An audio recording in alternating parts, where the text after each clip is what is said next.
Камчыбек Кадыршаевич, алгач бүгүнкү алган сыйлыгыңыз кут болсун. Баарыбыз куттуктайбыз. Анан ушул негизи эле бул сыйлыкты күттүңүз беле, көпчүлүк айтып жатат. Мына ошол Садыр Жапаров досу болгон үчүн дагы берилди деген пикирлер да айтылып атат да. Буга өзүңүз толуктуу киргизе кетсеңиз. Негизинен бүгүнкү наамды сыйлыкты алыш мен үчүн бир жагынан күтүүсүз болду. Экинчи бир жагынан айта турган болсом, бул күтүлгөн эле бир окуя болчу да. Себеби мындан 12 жыл мурда болуп өткөн окуялардын негизинде бул сыйлык берилгенин урматтуу президентибиз дагы айтып өттү, белгилеп өттү. Себеби дегенде ошол маалда жасалган эмгектер, ошол маалда жасалган окуялар, ошондогу 100 миң деген адамдардын күбө болушу бул окуялардын жөн эле унутулуп кетиши мүмкүн эмес болчу. Себеби ошол маалда эки элдин ортосундагы жаңжалды токтотууга болгон аракеттерибиз, ошол жерде көрсөткөн кыймыл аракетибиз, элдин өмүрүн сактап калууга болгон күч аракетибиздин кайсы бир маалда бааланышы мен билгем. Бирок мен ойлогом, ушул баалануу негизинен ойлогом бул көзөткөндөн кийин болсо керек деп ойлогом да. Себеби дегенде адамдын эмгеги көзү тирүүсүндө бааланыш өтө кыйын экендигин, айрыкча биздин кыргыз коомунда кыйын экендигин биз баарыбыз билебиз. Ал эми эмне үчүн бул эмгек бааланат деп мен ойлоп жүрдүм эле. Себеби дегенде ал окуяларга бая башында айтып өткөндөй 100 миң деген адамдар күбө болгон. Ал окуяларга, ал кайгылуу окуялар эч качан мамлекеттин тарыхынан өчпөйт. Ошондуктан өзүңүздөр жакшы билгендей, ошол маалда Оштогу борбордук стадиондо 15-20 миң адам ошондо эле 2010 жылы Баатыр деген наам беришкен. Бирок ошол маалда мен, Ахмат Келдибеков жана Садыр Жапаров үчөөбүз болчук. Үчөөбүзгө Баатыр деген наам беришкен. Андан кийин ошол эле жылы Жалал Абад шаарында, ал жерде дагы бир 10-15 миң адамдын катышуусунда ошондой чоң дуа тилектерди кылып наам беришкен. Андан кийин мына өзүңүздөргө жакшы белгилүү болгондой, Созак районунун бардык айыл өкмөттөрүндө ушундай чечимдерди чыгарышкан. 2013 жылы Созак райондук депутаттар, бир 800-900 адам болуш керек. Созак райондук депутаттар, бардык айыл өкмөттөрүнөн чогулган депутаттар чогулуп туруп, атайын чечим кабыл алышкан. Ошол Баатыр наамын берүү боюнча жогорку кеңешке жана президентке кайрылуу жасашкан. Ушинтип эл өзүнүн аракетин жасай берди. Эл бардык жерде айта берди, дубасын жасай берди. Бирок мына 12 жыл убакыт өтүп кетти. Бүгүн мына президентибиз ошол эмгекти эскерип, баалап, бул сыйлыкты наамды берип отурат. Бул сыйлыкты наамды бербеген күндө деле элибиз уже бул сыйлыкты бизге ушуга чейин эле берип койгон. Бул сыйлыкты алууга маган Алла Таалам буйруган экен, мен алып отурамын. Бирок ошол маалда, ошол окуяларга мына Садыр Жапаров, Ахмат Келдибеков, Алтынбек Сулайманов, Жылдыз Жолдошова жана ушуга окшогон көптөгөн биздин атуулдарыбыз, уул кыздарыбыз катышып, эки элдин ортосунда согушка бөгөт коюп, токтотууга аракет кылышкан. Ушулардын эмгегинин негизинде анан бирок кээ бир мен ушул өзүмүн жасаган жеке кыймыл аракетим бул Созак Сампа окуясы болсо керек. Жалал Абадтагы чоң окуялар болуш керек. Ипподромдогу чоң окуялар болуш керек. Ошолордун бардыгын териштирип, билиштирип келип туруп, анан президентибиз ушул мага ыйгарды окшойт. Бирок ушул наамды Ахмат Келдибеков берсе да болмок. Бул наамды Садыр Жапаровдун өзүнө да берсе болмок.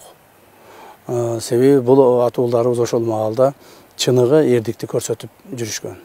Ошол маалда Кыргызстанга өтө башына оор күн түшкөн маалда Кыргызстаныбыздын баарыбыз бириккенбиз. Түндүк түштүк дебей, оппозиция, позиция дебей, ар түрдүү саясатчылар, партиялар арасынан дебестен баардыгыбыз биригип туруп, Кыргызстаныбыздын бөлүнбөй, жарылбастан ошол улутчул сепаратисттерге Кыргызстаныбызды талатпай, тунотпостон сактап калганбыз.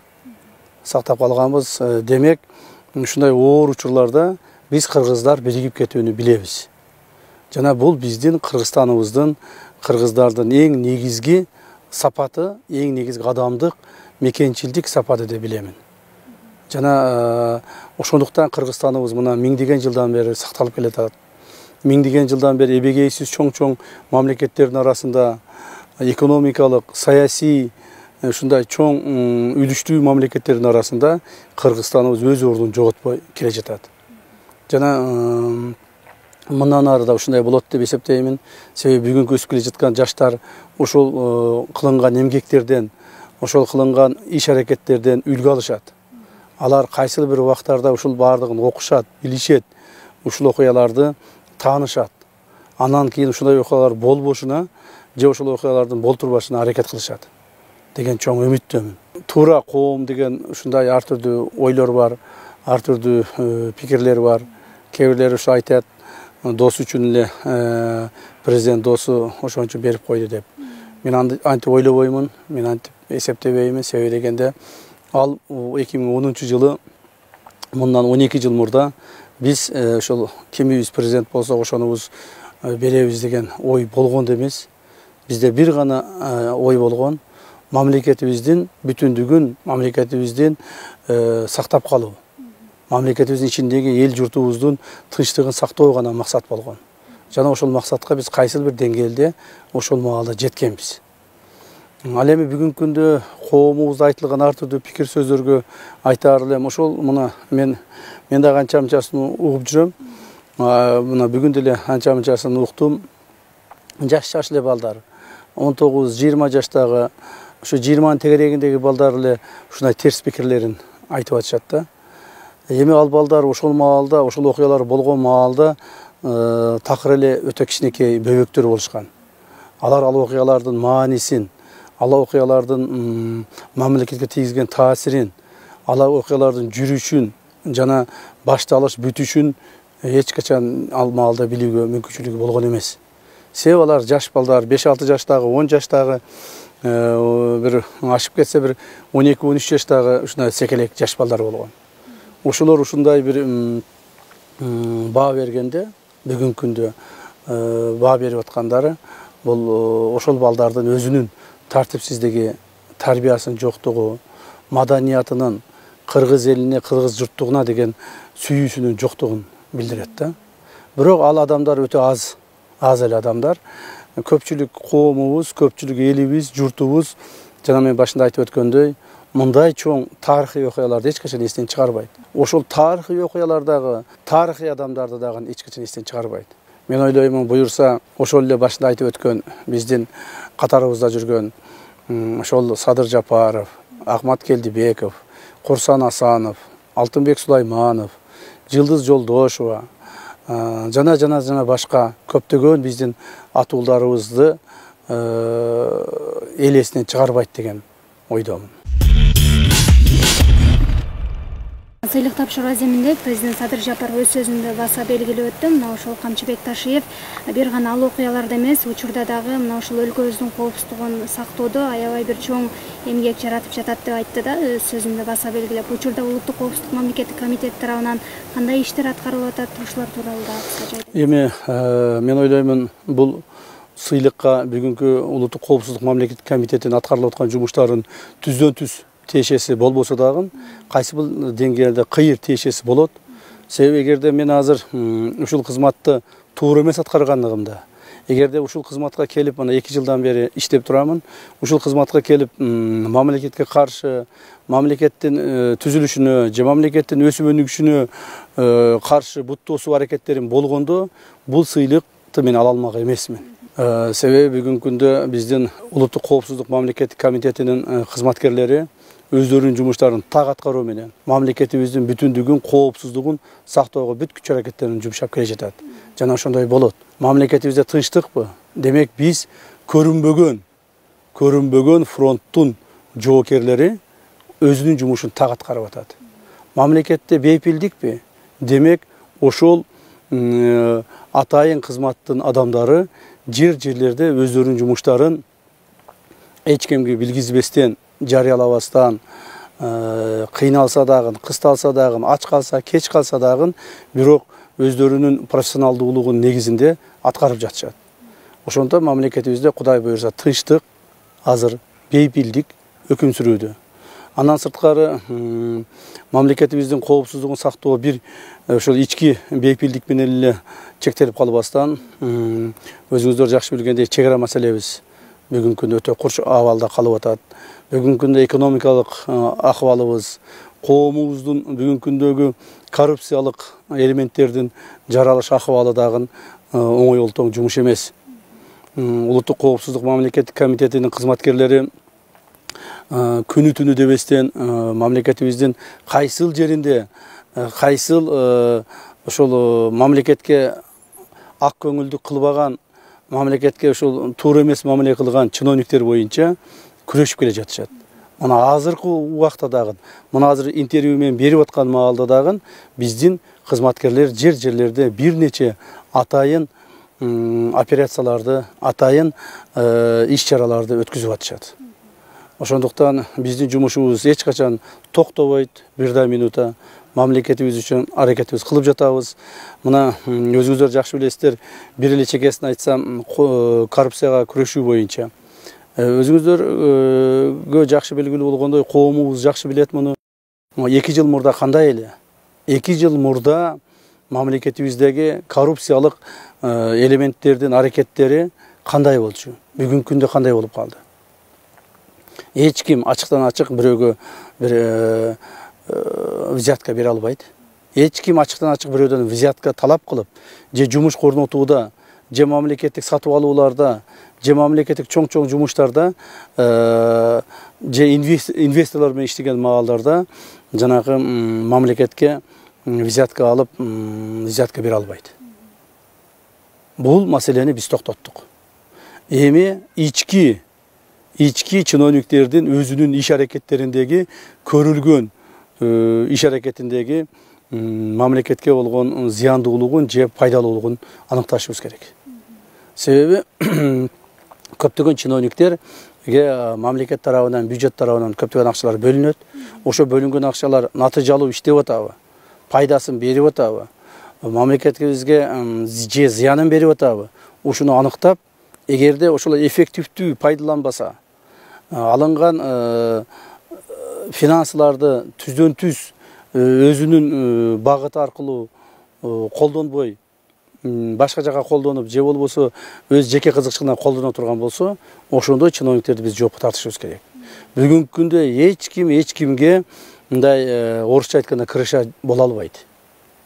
Ким болбосун, кайсыл мамлекет кызматта болбосун, кандай даражада болбосун, кылынган эмгегине, жасаган эмгегине, же ээлеп турган кызмат ордуна карабастан, кайсыл чиновник болсо дагы биз эгерде мыйзамды бузса жоопко тартууга милдеттүүбүз. Жана ошол милдетибизди так аткарганга аракет кылып атабыз. Буюрса так аткарылат. Андан сырткары чек ара маселелери боюнча өзүңүздөр жакшы билесиздер, президентибиз дагы бир нече жолу өзүнүн айткан сөздөрүндө белгилеп өтүп атат. Чек ара маселеси мындан 2 жыл мурда кандай эле? Биздин чек арачыларыбыздын акыбалы кандай эле? Бүгүнкү күндө Кудайга шүгүр. Бүгүнкү күндө чек арачыларыбыз бардык керектүү жабдуулар менен, керектүү ок-дарылар менен, мамлекетти коргоого керектүү шаймандар менен толук бойдон камсыз болгон. Жана ошолордун негизинде мамлекеттин чек арасын эч кимге буздурбастан так карап атышат. Жана биз ошого шарт түзүп берип атабыз, талапты коюп атабыз, койгон талаптарыбыз так аткарылып атат. Ал эми мамлекеттердин арасындагы чек ара маселесин чечүү, делимитация, демаркация маселелерин жүргүзүү, бул дагы иш токтогон жок. Бул иш дагы кызуу жүрүп атат. Буюрса жакынкы убактарда коомчулугубуз сезет, билет, ошол багытта кандай жумуштар аткарылып атканын. Биздин ар бир аткарган жумушубуз, ар бир кылган ишибиз мамлекеттик кызыкчылык үчүн гана болот. Башка кызыкчылык жок.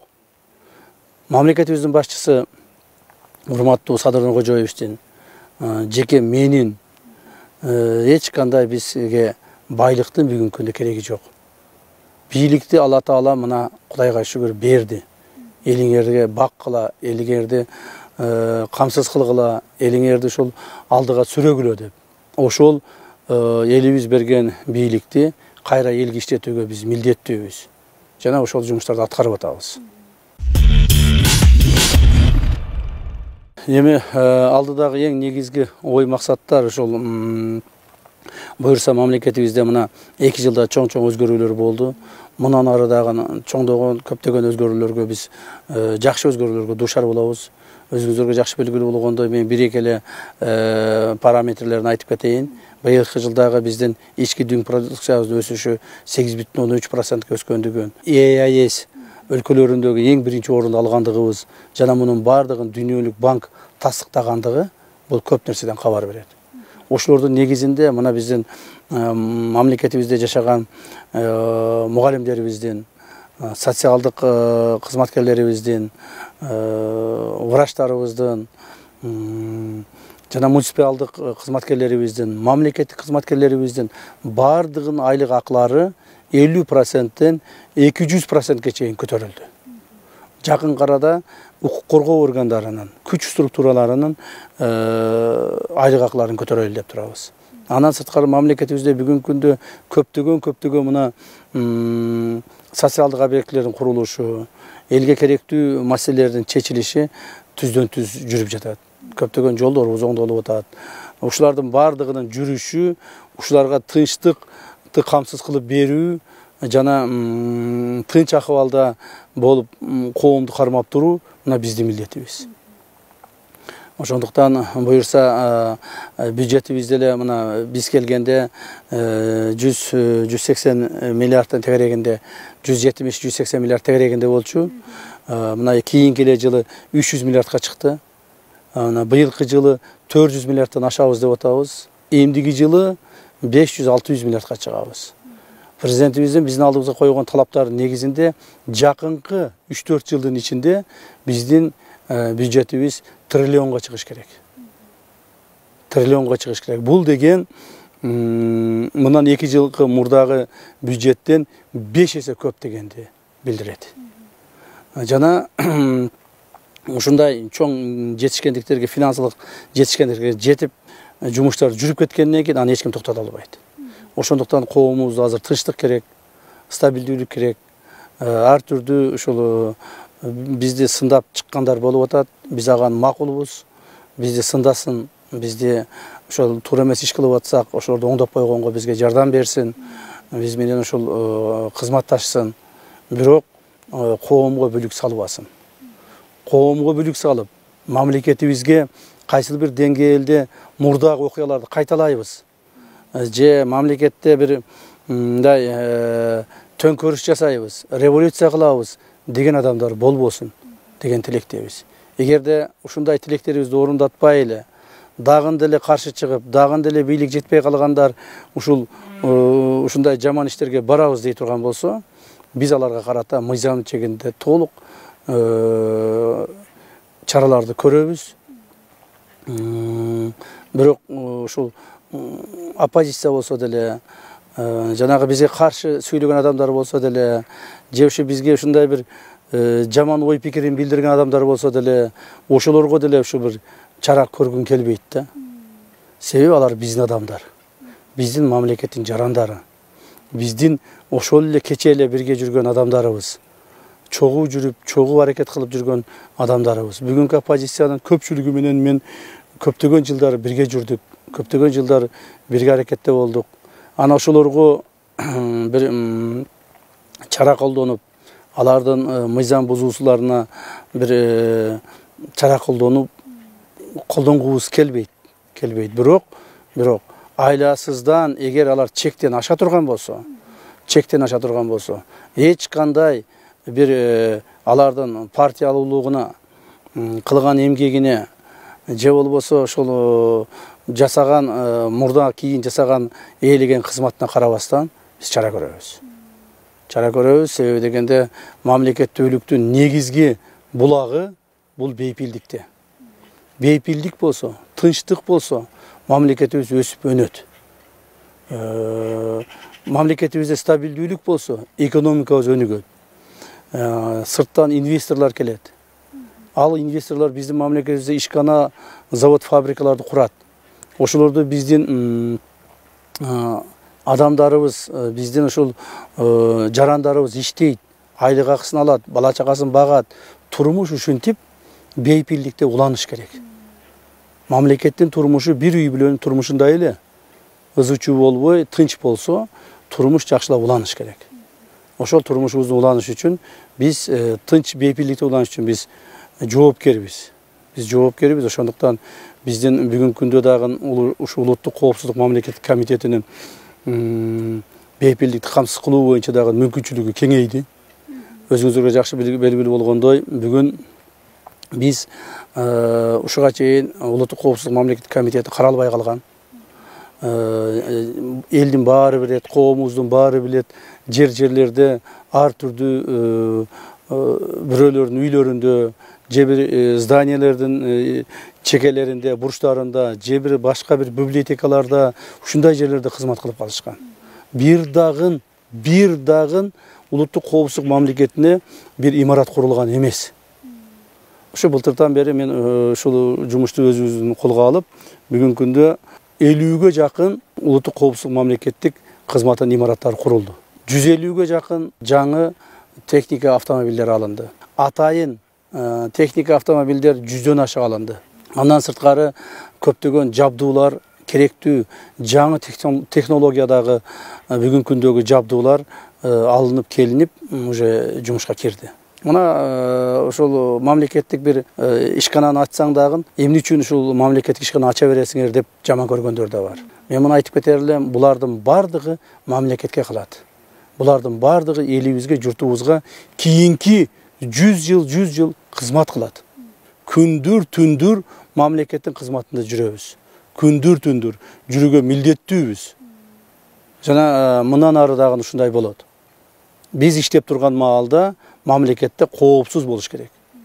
Ошол эле бүгүнкү ызылдап аткан оппозицияларыбыз, ошол бизге терс оюн билдирип аткан адамдар, алардын да коопсуздугун карайбыз. Алардын да үй бүлөсүнө тынчтык болсо экен деп аракетибизди кылабыз.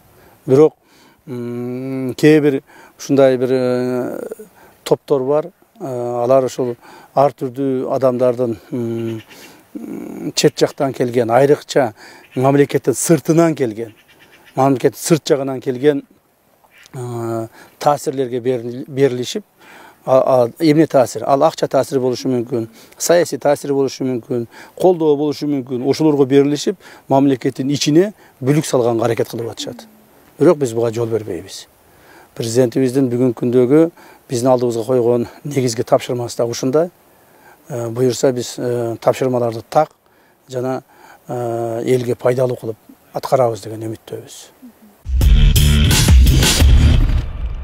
Урматтуу эл журт, урматтуу кыргызстандыктар, мен мына бүгүн ушул Кыргыз Республикасынын Кыргыз элинин баатыры деген жогорку наамды алып отуруп, сиздердин алдыңыздарда милдеттүүмүн деп сеземин, билемин. Себеби бул сыйлык, бул наам, бул элимдин наамы, элимдин сыймыгы. Мен ойлоймун, бул сыйлык үчүн бул сыйлык бизди, мени жеке өзүмдү дагы чоң жоопкерчиликке түртөт. Жана мындан дагы бир нече эсе көбүрөөк энергия жумшап, көбүрөөк акыл эс жумшап, көбүрөөк кыймыл аракет жумшап, мамлекетибизге кызмат кылууга бизди багыттайт. Ошондуктан мен өзүмдүн ыраазычылыгымды билдиремин. Ошол маалдагы, апаат маалындагы менин жанымда жүргөн көптөгөн биздин соратниктерибиз, жардам берген адамдарыбыз, бүткүл эли журтубуз мени түшүнүшүп, мени колдошуп, ошол маалда ошо тынчтыкты сактоого аракет кылган ар бир адам үчүн мен ыраазычылыгымды билдиремин. Рахматымды айтамын.